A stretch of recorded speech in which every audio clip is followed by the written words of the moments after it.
ఇచ్చుకుందాం. దీన్ని ఇంకా డిసెంబర్ 7 వరకు దీన్ని కాపాడుకునేది ఉంది. జర్ర ఒప్పుకోవచ్చు. సోదరులారా, ఈ బోధనకు ఒక చరిత్ర ఉంది. ఈ బోధనకు బహుధాన్యపురం అనే పేరుండి చరిత్రలో ఈ బహుధాన్యపురమే బోధనగా మారింది. దీనికి కారణం ఇక్కడ పండే అపారమైన పంటలు, చెరుకు తోటలు, నిజాం సాగర్ నీళ్లు, ఇవన్నీ కూడా బోధన అంటే గుర్తుకొచ్చేవి. ఇవాళ ఎంతో మంది రైతులు వచ్చిండ్రు. బోధన నుంచే కాదు, బాన్స్వాడ నుంచి కూడా ఎంతో మంది రైతులు వచ్చిండ్రు. కాంగ్రెస్ పార్టీ ఏం చెప్పబోతుంది? రేపటి ఎన్నికల తర్వాత కాంగ్రెస్ పార్టీ అధికారంలోకి వస్తే నిజాం షుగర్ ఫ్యాక్టరీని ఏం చేయబోతుందని.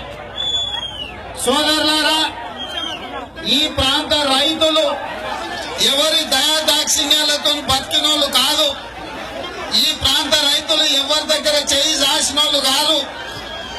నిజాం నవాబు రాజ్యం ఉన్నప్పుడే 1937లో మనం నిజాం షుగర్ ఫ్యాక్టరీని పెట్టి ఈ ప్రాంతంలో పండించే చెరుకు పంటను మొత్తం కొని ఇక్కడ ఈ ఫ్యాక్టరీలోనే బెల్లం, చక్కెర తయారు చేసి ఆసియాలోనే అత్యంత పెద్ద షుగర్ ఫ్యాక్టరీని పెట్టి దేశానికే కాదు ఆసియా ఖండానికే ఆదర్శంగా మీ బోధన్ ప్రాంతం ఉండే. మరి ఇవాళ బోధన్ రైతుల పరిస్థితి, బోధన్ రైతుల బాధలు వినడానికి ముఖ్యమంత్రి గారికి తీరిక కూడా లేదు. ఇవాళ నేను అడుగుతున్న రాష్ట్ర ముఖ్యమంత్రిని, ఆనాడు చంద్రబాబు నాయుడు గారు ఉన్నప్పుడు ప్రైవేటుకు 49% వాటా ఇస్తే తెలంగాణ పరిశ్రమలను ఆంధ్ర వాళ్లకు అమ్ముకుంటున్నారని గలమెత్తింది కల్వకుంట్ల చంద్రశేఖరరావు. కాంగ్రెస్ పార్టీ అధికారంలో ఉన్నప్పుడు ఏ రోజు కూడా ఈ నిజాం షుగర్ ఫ్యాక్టరీ బంద్ కాలే. రైతులు పండించిన పంటకు ఓ రోజు వెనకనో ఓ రోజు ముందో తప్పకుండా ధర చెల్లించి కొనుక్కుంటుండే.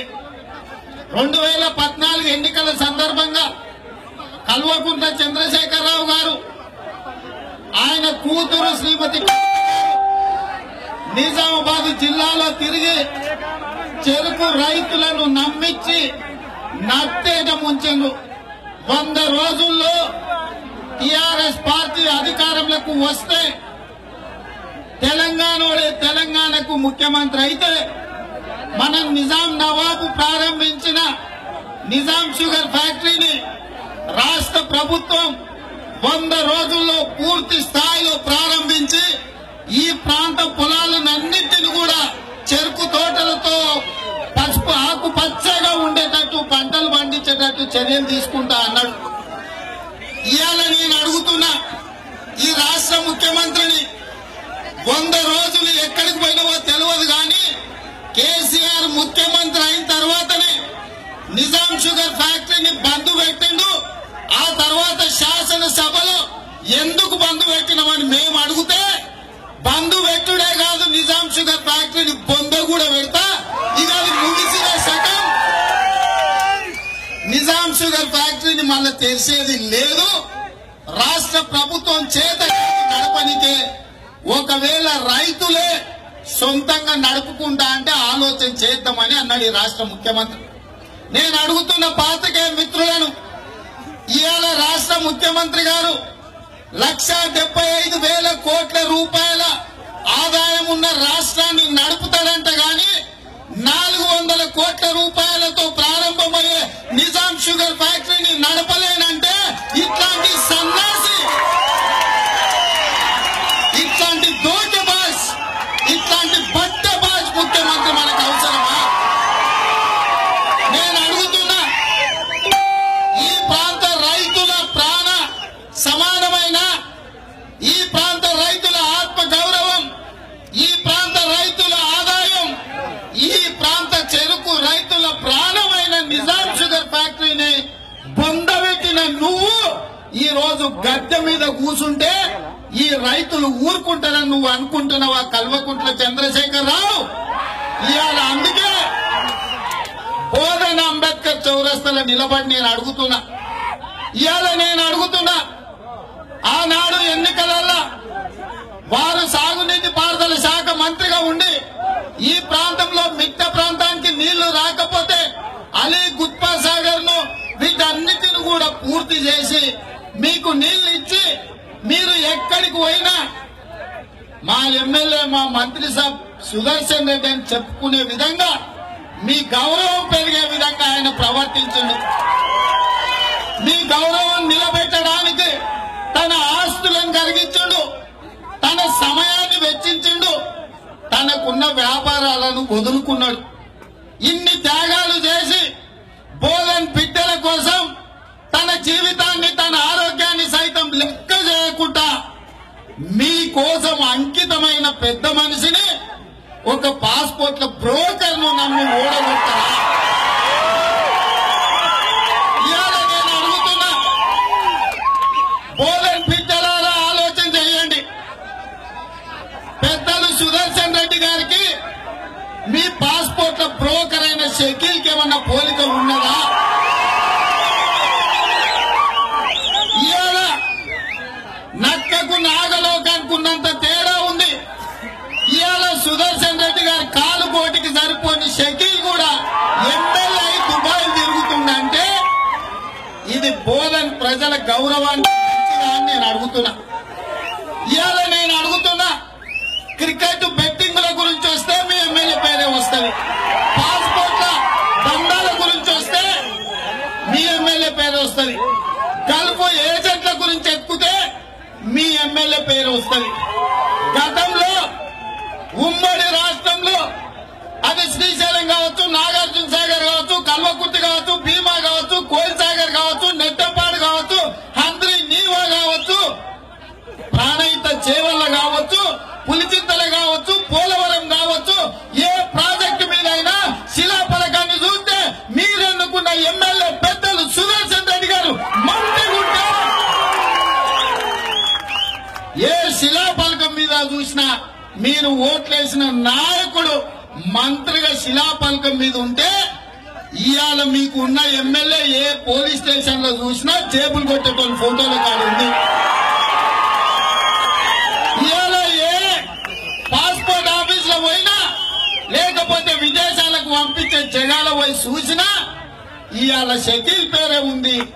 ఇట్లాంటి మనం ఎమ్మెల్యేగా చేసుకుంటే మన గౌరవానికి మంచిదా? ఒక్కసారి ఆలోచన చేయండి సోదరులారా. ఆనాడు ఎన్నో ఏండ్ల నుంచి తెలంగాణ ఉద్యమం జరిగింది. ఈ ఎన్నో ఏళ్లలో చాలా సార్లు కాంగ్రెస్ గెలిపించినాం, కొన్నిసార్లు తెలుగుదేశం పార్టీని గెలిపించినాం. ఒక్కసారి చంద్రశేఖరరావు గారికి అవకాశం ఇస్తే తెలంగాణను బంగారు తెలంగాణ చేస్తానని కేసీఆర్ చెప్తే ప్రజలు నమ్మిండ్రు. నేను ఇవాళ అడుగుతున్నా, ఈడ కూర్చున్నాయా బయట मेरे माइनॉरिटी भाइयों को, भाई आप सोचो, आप घर जाने के बाद आप बेटा बेटे अगर कॉलेज को जा रहे, आपको 4% रिजर्वेशन किसने दिए? उस दिन कांग्रेस पार्टी डॉक्टर राजशेखर रेड्डी, आजाद, अहमद पटेल, अपना शब्बीर भाई मिलके गरीब माइनॉरिटी भाइयों को गरीब गले में मोहल्ला में साइकिल ट्यूब पंचर बनाने वाले, पान डब्बे में काम करने वाले, होटल में कपा उठाने वाले, लारियों में सिलेंडर करने के बच्चे कलाशाला जाना, पढ़ना, डॉक्टर बनना, इंजीनियर बनना, लॉयर बनना बोल के आप लोगों को 4% रिजर्वेशन दिए। शाहनगर में चंद्रशेखर राव साहब ने यह ऐलान किया, अगर केसीआर मुख्यमंत्री बने, टीआरएस पार्टी सत्ता में आए तो 4 महीने में आपको 12% रिजर्वेशन देने के लिए ऐलान किया। फिर 40 महीने हो गए, 4 साल हो गए, कहां गए अपना 12% रिजर्वेशन? पूछने का वक्त आ गया। कोई अपने गली में वोट पूछने के लिए कार वाले आए तो कालर पकड़ के रब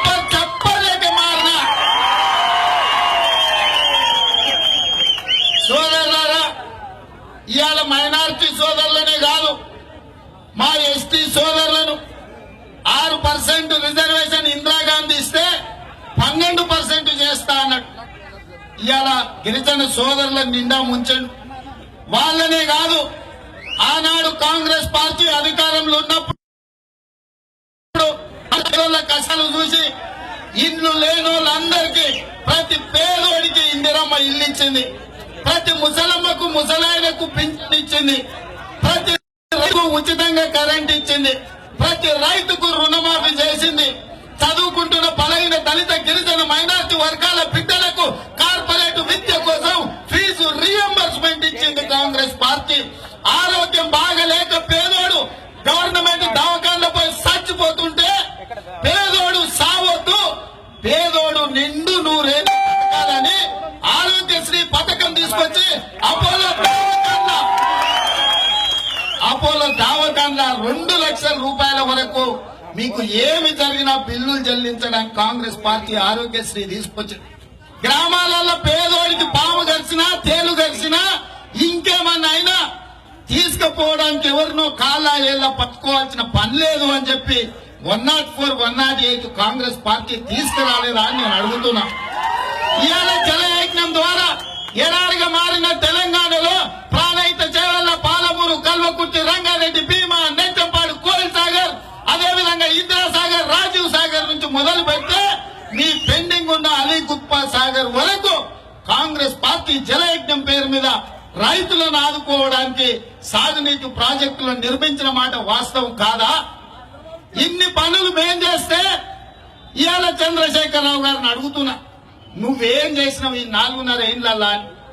ఈయన ముఖ్యమంత్రి అయిన తర్వాత 6,75,000 కోట్ల రూపాయలు, ఎన్ని 6,75,000 కోట్ల రూపాయల బడ్జెట్ ఈ 4 ఏళ్లలో ఎవరి జేబులకు పోయిందని నేను అడుగుతున్నా. ఇవాళ ఒక్కొక్క నియోజకవర్గానికి కనీసం 10,000 కోట్ల రూపాయలు రావాల్సి ఉండే, ఇవాళ ఒక్కొక్క గ్రామానికి 20-30 కోట్ల రూపాయలు కనీసం రావాల్సి ఉండే. మీ గ్రామాలలో ఏ ఊర్లైనా కోట్ల రూపాయల పనులు జరిగినాయా? మరి జరిగినప్పుడు లక్షల కోట్ల రూపాయలు ఎక్కడికి పోయినాయో టీఆర్ఎస్ వాళ్ళని నిలబెట్టి అడగాల్సిన అవసరం ఉందా లేదా? కాబట్టి ఇవాళ సోదరులారా, చెప్పింది వేరు, చేసింది వేరు. ఇవాళ మనం చూస్తున్నది వేరు. మళ్ళొక్కసారి కల్వకుంట్ల చంద్రశేఖరరావు మాయల పకీర్లాగా ముసుగు దొడుకొని సీతమ్మను ఎత్తుకపోనికే మాయలేడు వచ్చినట్టు మన ఓట్లను ఎత్తుకపోవడానికి రావణాసురుడు మళ్ళా మన దగ్గరకు వస్తున్నాడు. చరిత్ర మనకు తెలుసు, పురాణాలలో చదివినాం, బకాసురుని గురించి విన్నాం, రావణాసురుణ్ణి ప్రతి సంవత్సరం ఉన్నాం. మరి బకాసురుడు రావణాసురుడు కలిస్తే కల్వకుంట్ల చంద్రశేఖరరావు అట్లాంటి మనం క్షమించాలా? ఒక్కసారి ఆలోచన చెయ్యండి. కాబట్టి సోదరులారా, ఇవాళ ఇక్కడ ఏ రైతుల ఆత్మగౌరవం కోసం, ఏ రైతుల ఆత్మాభిమానంతో బతకాలో ఆ రైతులకు నిజాం షుగర్ ఫ్యాక్టరీ తెలిసినప్పుడే ఇవాళ మన బతుకులు బాగుపడతాయి. కాబట్టి ఇవాళ పెద్దలు సుదర్శన్ రెడ్డి గారిని మీరు గెలిపిస్తే ప్రభుత్వంలో అత్యంత ప్రముఖమైన స్థానంలో వారు ఉంటారు. రేపు అవసరం అనుకుంటే ఎవరు ముఖ్యమంత్రి ఉన్నా కాంగ్రెస్ పార్టీ నుంచి 400 కోట్ల రూపాయలు ఒక సంతకంతో నిజాం షుగర్ ఫ్యాక్టరీకి వారు మంజూరు చేయించరాగలరు. ఇవాళ నిజాం షుగర్ ఫ్యాక్టరీని తెరిపిస్తే నష్టాలలో నడుస్తాడంటే ఈ సన్నాసి. నేను ఒక్క మాట అడుగుతున్నా, పౌర సరఫరాల శాఖ నుంచి రేషన్ షాపులలో ఇచ్చే చక్కెర రాష్ట్ర ప్రభుత్వం చిత్తూరు చౌదరి దగ్గర కొంటున్నారు. ఎందుకు నిజాం షుగర్ ఫ్యాక్టరీలో కొనవచ్చు కదా? ఈయన పండించిన మొత్తం చెరుకును చక్కెర చేసి ఈ చక్కెరను పౌర సరఫరాల శాఖ కొంటే ప్రతి ఊర్లో ప్రతి ఇంట్లో మీరు పండించిన చెరుకుతో వచ్చిన చక్కెరనే వినియోగించవచ్చు కదా. ఇవి మాత్రం కొనడు, ఎందుకంటే ఇళ్ళ కమిషన్ రాదు. చిత్తూరు చౌదరి గారు అయితే 10% 20% కమిషన్ ఇస్తాడు. కాబట్టి వాళ్ళ పిల్లలకు కమిషన్లు కావాలి, వాళ్ళ పిల్లలకు కార్లు కావాలి, వాళ్ళ పిల్లలకు బంగ్లాలు కావాలి. ఆయనకు ఫామ్ హౌస్లు కావాలి, ఆయన కుటుంబం గురించి రాసుకోనికే పేపర్ కావాలి, చూపించుకోనికే టీవీ కావాలి, చేసుకోనికే వ్యాపారాలు కావాలి, కులకనికే ఫిలిం నగర్ లో పెద్ద పెద్ద గెస్ట్ హౌస్లు కావాలి. ఇందుకోసమా తెలంగాణ తెచ్చుకున్నది. నేను అడుగుతున్నా ఇక్కడ ఉన్న విద్యార్థుల్ని, ఉదయం నుంచి చూస్తున్న నిజామాబాద్ పొలిమేరలకు వచ్చినప్పటి నుంచి ప్రతి దగ్గర 20 నుంచి 30 సంవత్సరాల యువకులు అలు పెరగకుండా ఎర్ర జెండాకు ఒక్కొక్క సైకిల్ మోటార్ మీద ముగ్గురు వేల సైకిల్ మోటార్లు దారంబట మొత్తం కాంగ్రెస్ పార్టీ జెండా పట్టుకొని తిరుగుతున్నారు. వాళ్ళ నమ్మకం ఈ కాంగ్రెస్ పార్టీ జెండా పేదోడికి నీడ అని. ఇవాళ నేను చెప్తున్నా, శ్రీమతి సోనియా గాంధీ గారు తెలంగాణ రాష్ట్రం ఇచ్చి తెలంగాణ ప్రజల 60 సంవత్సరాల ఆకాంక్షను తీర్చింది. మరి ఆ తల్లి ఆంధ్రప్రదేశ్ లో పార్టీ మొత్తం లెక్క చేయకుండా తెలంగాణ రాష్ట్రం ఇస్తే తెలంగాణ ప్రజలు విశ్వాసానికి నమ్మకానికి మారిపోయారంటారు.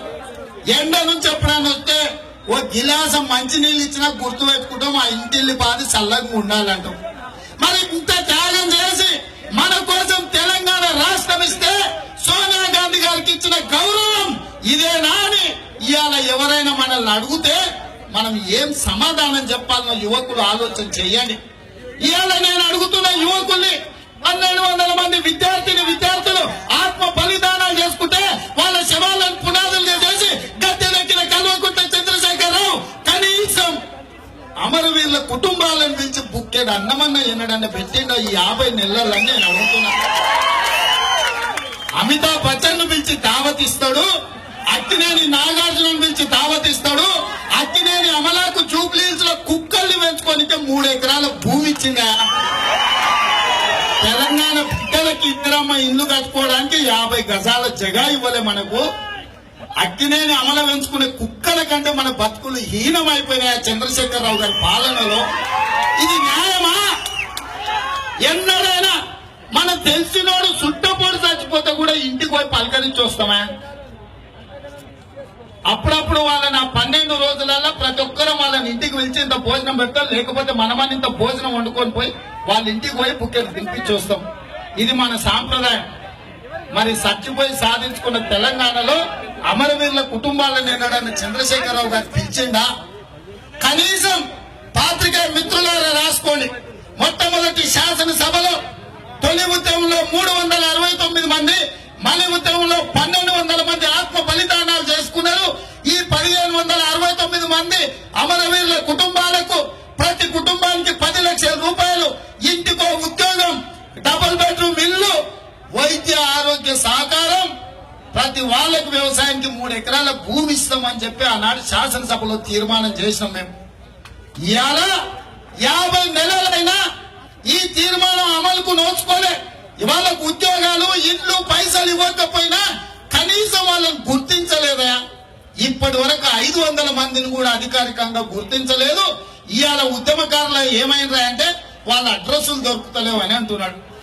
తెలంగాణ రాష్ట్రంలో ఎవరి త్యాగాలతో వచ్చిన తెలంగాణలో ఇవాళ అమరవీరుల అడ్రస్సులు దొరుకుతలేవు అనే సన్నాసి తాగుపోతూ ఈ రాష్ట్రానికి ముఖ్యమంత్రి ఉంటే ఇది న్యాయమా?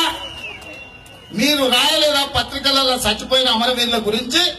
ఇవాళ మీ కార్యాలయాల్లో సంప్రదిస్తే వారం రోజులలో ఎక్కడికక్కడ మండలాల వారిగా మీరు వివరాలు ఇవ్వలేరా? అంతెందుకు, ఆనాడు సమగ్ర కుటుంబ సర్వే చేస్తున్నా అన్నాడు. 12 గంటలలో 4 కోట్ల మందిని దిగ్బంధించి బస్సులు రద్దయిన, రైళ్లు ఆపేసిండు, రోడ్ల మీద మొత్తం నిర్మానుష్యంగా కర్ఫ్యూ పెట్టినట్టు చేసి ఇల్లు తిరిగి వివరాలు సేకరించాడు. 4 పేజీలలో వివరాలు అడిగాడు. అందులో ఏమేమి ఉన్నాయంటే పేరు, తండ్రి పేరు, పిల్లలు, కుటుంబం గురించి అడిగితే తప్పులేదు. చివరికి మీ ఇంట్లో పందులు కూడా ఉన్నాయని అడిగిందా, కోళ్లు కూడా ఉన్నాయని ఒక కాలం ఉందా? మన ఇంట్లో ఉండే పందులు, కోళ్ల గురించి కూడా ఒక కాలం పెట్టిండు. రాస్తే ఉంటాయి, తెల్లారి కోసుక తింటే పోతాయి. వాటి కోసం కూడా 4 పేజీలలో వివరాలు సేకరించిండు కదా. ఒక్క లైన్లో మీ ఇంట్లో మీ బిడ్డ ఎవరన్నా తెలంగాణ కోసం ఆత్మ బలిదానం చేసుకున్నారా? చేసుకుంటే వివరాలేంది?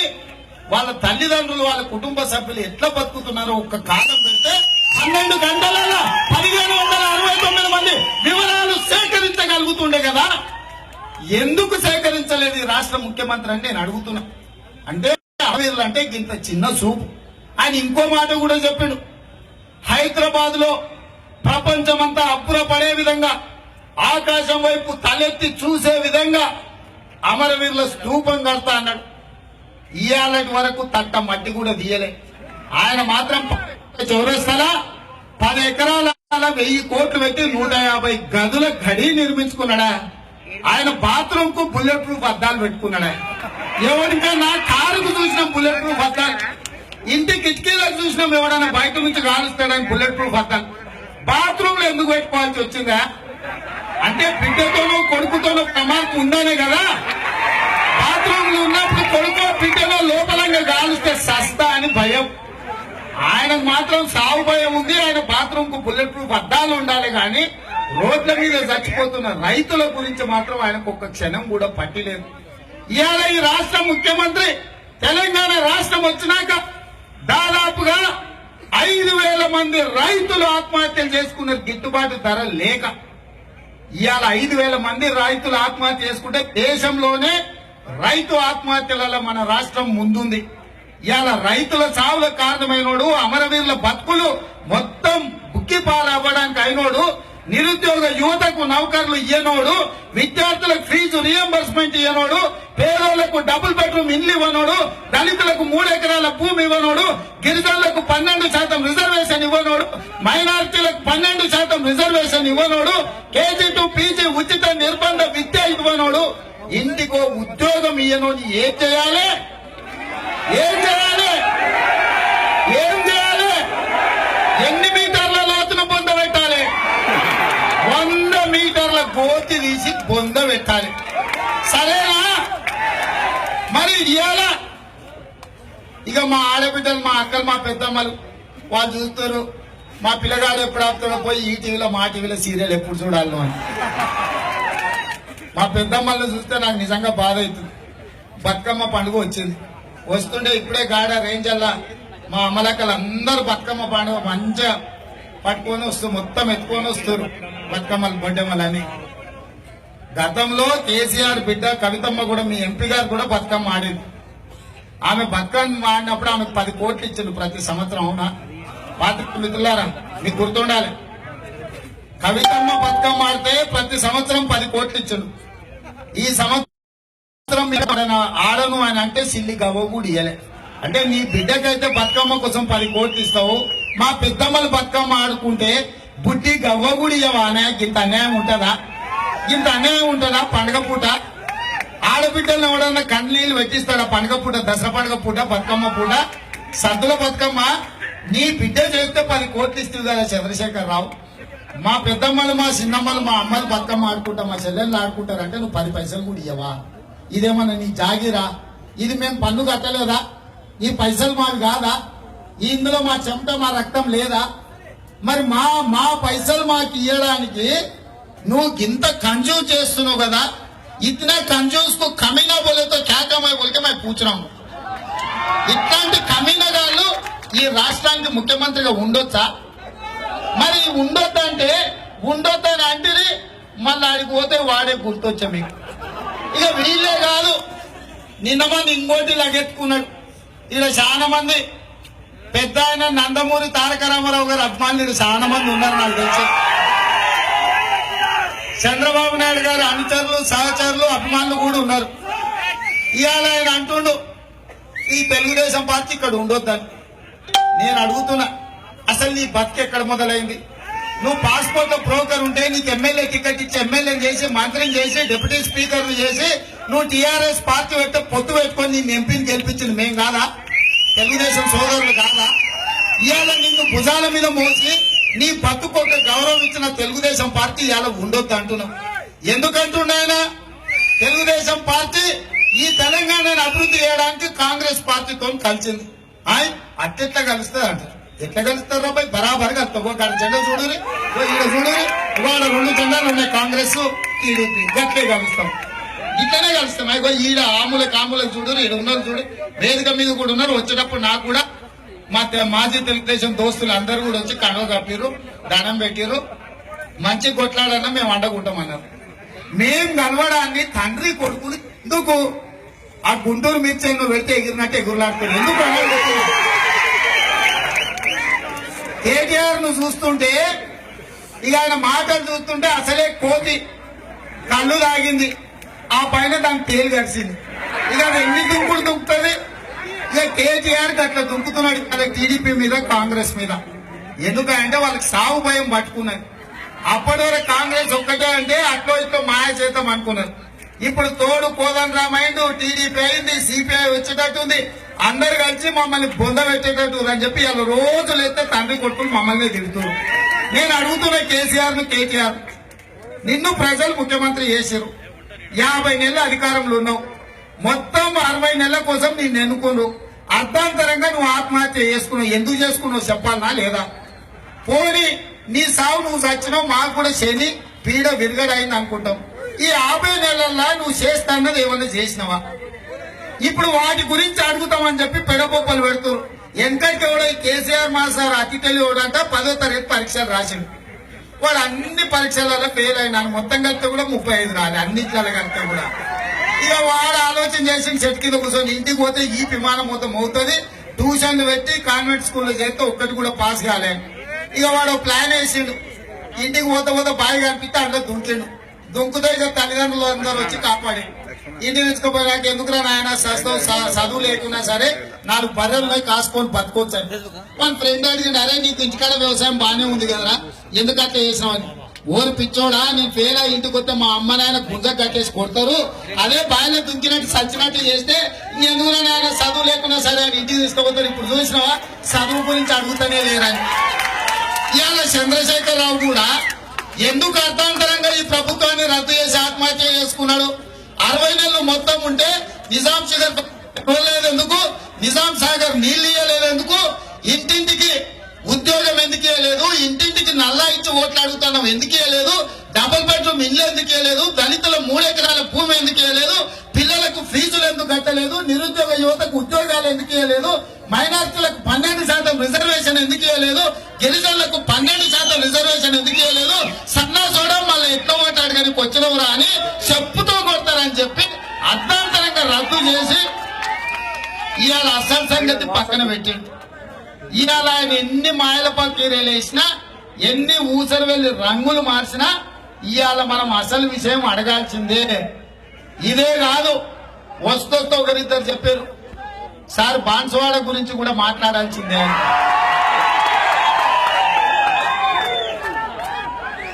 ఇక యువతలున్నాడు, ఇట్లున్నాడు, ఆయన చూస్తే గట్లున్నాడు. ఇక ఆయన ఎట్లా అయినా అంటే ఆయన పేరు పుచ్చకం, అది మన గ్రహచారం. ఆయన కట్టేది ధోతి, తవ్వేది గోతి. ఆ నియోజకవర్గంలో మంజురా ఇసుక మొత్తం వాళ్ళ కొడుకులే బుక్కిరు. ఎవరు ఇల్లు కట్టుకున్నా వాళ్ళ కంకర వాళ్ళ దగ్గరనే కొనాలి, ఎవరు ట్రాక్టర్లు వంచినా కూడా కప్పం ఆయనకే కట్టాలి. ఇట్లా ఇవాళ ఈ టీఆర్ఎస్ ఎమ్మెల్యేను 9కి 9 గెలిపించారు, ఎంపీలు గెలిపించారు. ఎట్లాంటి వాళ్ళని గెలిపించారా? ఒకడు పాస్పోర్ట్ల బ్రోకర్, ఇంకోడు దుబాయ్ లో ఉంటాడు జీవన్ రెడ్డి. ఇవాళ ఇక పోచారం శ్రీనివాస్ రెడ్డి గురించి నేను చెప్పాల్సిన పని లేదు. పోచారం శ్రీనివాస్ రెడ్డి అయినా, జీవన్ రెడ్డి అయినా, ప్రశాంత్ రెడ్డి అయినా, షకీల్ అయినా, లేకపోతే గోవర్ధన్ అయినా, గంప గోవర్ధన్ అయినా, లేకపోతే ఏనుగా పీనుగా అని ఎంతల నుంచి ఒక ఆయన చెప్తున్నాడు, ఏనుగైనా పీనుగైనా ఒకప్పుడు మీ నిజామాబాద్ లో ఎట్లాంటి నాయకులు ఉండేటోళ్ళ?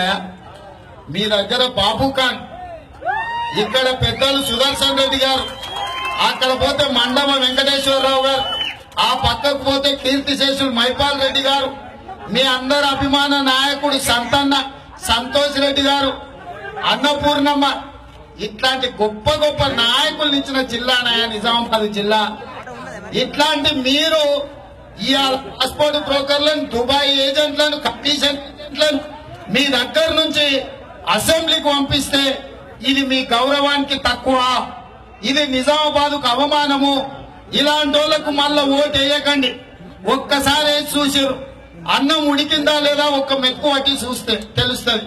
ఒక్కసారి అవకాశం ఇచ్చి వీళ్ళ బుద్ధులు ఏమైనా మారుతాయేమని ఈ లింగా ప్రత్యేకించి ఇవాళ నిజామాబాద్ జిల్లాను దోసుకుంటూ మీ పోర్లు ఎండడానికి, మీ పంటలు పోవడానికి, మీ ఇసుక తరలి పోవడానికి ఈ ఎమ్మెల్యేలు కారణం కాదు. మీరు ఆలోచన చెయ్యండి. కాబట్టి సోదరులారా, ఇవాళ నేను ఒక్కటే విజ్ఞప్తి చేయదలుచుకున్నా. ఇవాళ ధర్మానికి అధర్మానికి యుద్ధం జరుగుతుంది. నీతిమంతులకు అవినీతి పరులకు యుద్ధం జరుగుతుంది. అమరవీరుల త్యాగాలను అమలు చేసే పార్టీకి, అమరవీరుల త్యాగాల మీద గద్దెకి భోగాలు అనుభవిస్తున్న పార్టీకి పోటీ జరుగుతుంది. ఇవాళ మీరు ఎవరి వైపు ఉండదలుచుకున్నారో ఆలోచన చేయండి. మీరు ధర్మం వైపు ఉంటారా, మీరు అధర్మం వైపు ఉంటారా ఆలోచన చేయండి. మీరు కాంగ్రెస్ వైపు ఉంటారా, కారు గుర్తును పొందబెడతారా లేదా ఆలోచన చేసి చెప్పండి. కాబట్టి సోదరులారా, ఇవాళ నిజాం షుగర్ ఫ్యాక్టరీ తెరవాలన్నా, మీకు నీళ్లు రావాలన్నా, ఈ జిల్లా గౌరవం పెరగాలన్నా, లేకపోతే ఈ ప్రాజెక్టులు పూర్తి కావాలన్నా, మైనారిటీల బతుకులు బాగుపడాలన్నా మీరందరూ కాంగ్రెస్ పార్టీకి అండగా ఉండండి. పెద్దలు సుదర్శన్ రెడ్డి గారిని అత్యధిక మెజార్టీతో. వాస్తవంగా ఇక్కడ ఒక మాట చెప్పదలుచుకున్నా. పెద్దలు సుదర్శన్ రెడ్డి గారు మొన్న మా ఇంట్లో, మాకు వారి బంధువులు కూడా అవుతారు, మీకు ఎంతమంది తెలుసు నాకు తెలియదు. మేము వారు వస్తే కూర్చున్న వాళ్ళం కూడా లేచి నిలబడతాం. ఇవాళ కాంగ్రెస్ పార్టీ నాకు ఒక అవకాశం ఇచ్చింది, పెద్దల గురించి చెప్పే సందర్భం వచ్చింది. ఈ వేదిక మీద నుంచి చెప్తున్నా. వాస్తవంగా వారి ఎన్నికలలో ఎందుకులే మనకి వదిలేద్దాం పిల్లలు ఎవరైనా చేసుకొని అని అంటే జైపాల్ రెడ్డి జానారెడ్డి గారు పిలిచి చెప్పారు, లేదు సుదర్శన్ రెడ్డి గారు మీకు పదవి అక్కర్లేదు, కానీ మీ అవసరం బోధన ప్రజలకు ఉంది. ఈ ఒక్కసారి బోధన ప్రజల కోసం మీరు ఎన్నికలలో నిలబడాలి. ఎందుకంటే అక్కడ ప్రజల్ని మీరు తప్ప ఇంకెవరు కన్నబిడ్డల్లాగా కాపాడుకోలేరు. ఇవాళ టీఆర్ఎస్ వాళ్ళు ఇక్కడ ప్రజల మీద, ఇక్కడ యువకుల మీద, ఇక్కడ కాంగ్రెస్ పార్టీ కార్యకర్తల మీద అక్రమ కేసులు పెట్టి పోలీస్ స్టేషన్లలో నిర్బంధించి పోలీసుల చేత రాజకీయాలు చేస్తుంటే ఈ సందర్భంగా మీరు అండగా ఉండాలి. మీకు వయసును లెక్క చేయకుండా యువకుల కళల రంగంలో దిగాలి అని జానారెడ్డి, జైపాల్ రెడ్డి పెద్దలు చెప్పడంతో వారు సరే మంచిది, ఈ రోజు ప్రజల కోసం నేను ఉంటా అని ఖచ్చితంగా వారు చెప్పడంతో వాస్తవంగా నాకు వేరే పనులు ఉన్నా కూడా పెద్దలు ఆదేశించారు కాబట్టి ఇలా బోధన సమావేశానికి, బోధన సభకు వచ్చిన వారి గౌరవం కోసం, వారి పదవి కోసం రాలే. పేద ప్రజలకు అండగా ఉండడానికి, నిజాం షుగర్ ఫ్యాక్టరీ తెరిపించడానికి, పేద వాళ్లకు, బలైన వర్గాలకు ఇందిరమ్మ ఇల్లు ఇప్పించడం, దళితులకు అసైన్మెంట్ భూములు ఇప్పించడానికి, 100 రోజుల్లో 1,00,000 ఉద్యోగాల నోటిఫికేషన్లు ఇప్పించడానికి, పేద రైతులకు 2 లక్షల రూపాయల రుణమాఫీ చేయించడానికి, అదే విధంగా ముసలమ్మ ముసలాయన 40-50 ఏళ్లు కలిసి అన్యోన్యంగా ఉన్న వాళ్లకు కేసీఆర్ ముసలమ్మకి ఇస్తే ముసలాయనకి పెన్షన్ లేదు, ముసలాయనకి ఇస్తే ముసలమ్మకి లేదని చేసాడు. ఇవాళ నేను వేయించినా అని గుండెలు బాదుకుంటాడు. అరే సన్నోసోడా 1000కి ఏమొస్తున్నాయి, సంచుల రూపాయలు తీసుకుపోతే కీసల కూరగాయలు తెచ్చినట్టు అయింది, ధరలు గట్ట పెరిగినాయి. కాబట్టి ఇవాళ 65 ఏళ్ళ కాదు 58 ఏళ్లకే పింఛన్ ఇస్తాం. ముసలమ్మకు ముసలానికి ఇద్దరికి ఇస్తాం. కోడల దగ్గరనో, కొడుకు దగ్గరనో, అల్లుడి దగ్గరనో, బిడ్డ దగ్గరనో చేయి చాపి అడుక్కునే అవసరం లేదు. మా పెద్దమ్మలకు నెల ముసలమ్మకు ముసలానికి 2 వేలు ఇస్తే 4,000 రూపాయలు వస్తాయి.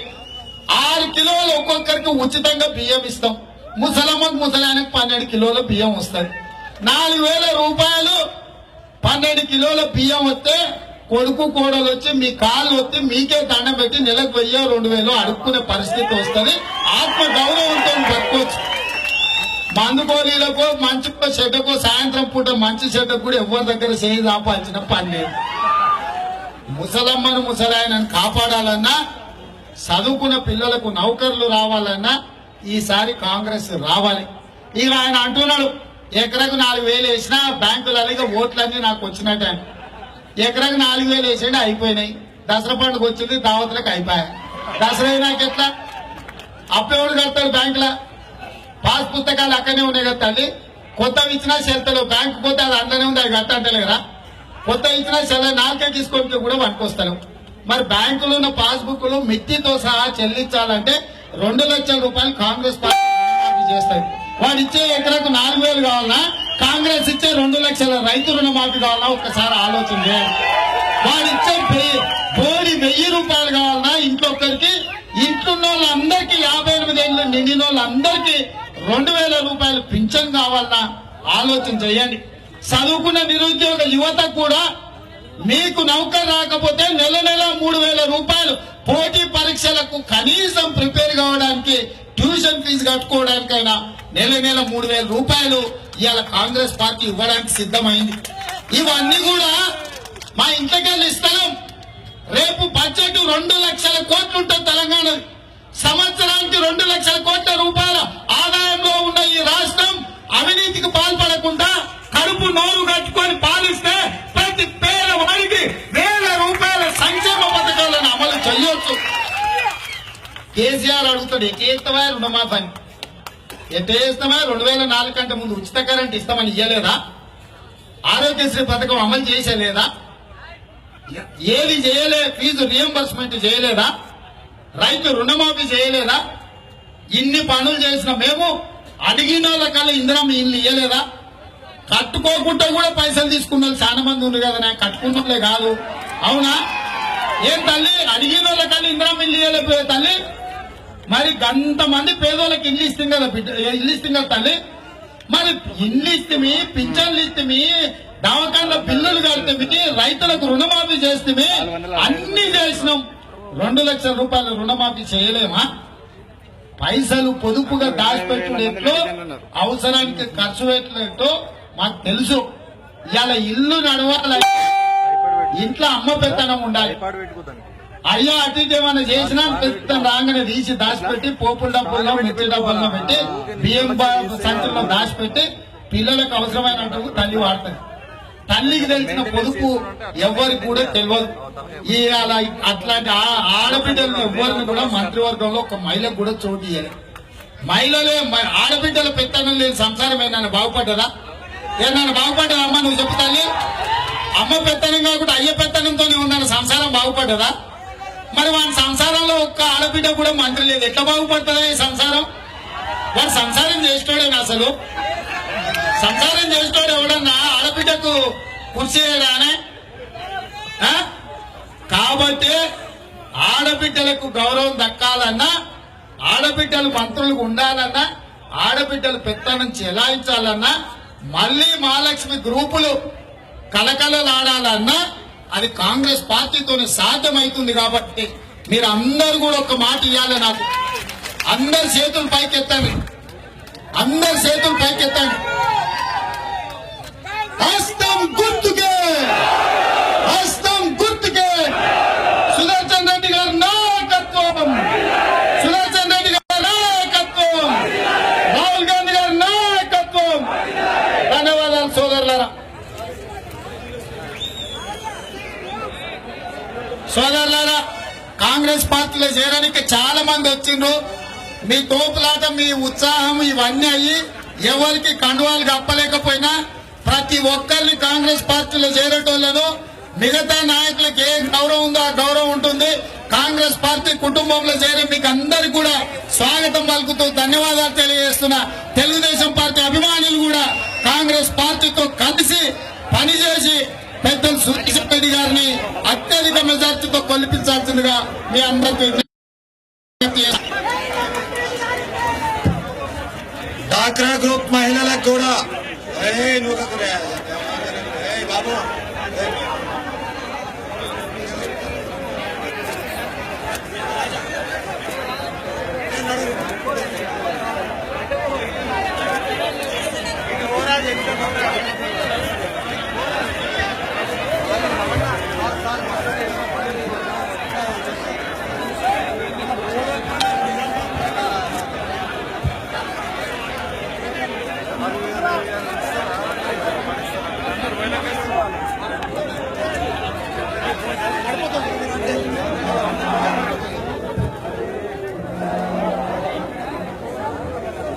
ఏంటండి వీడియో నచ్చిందా?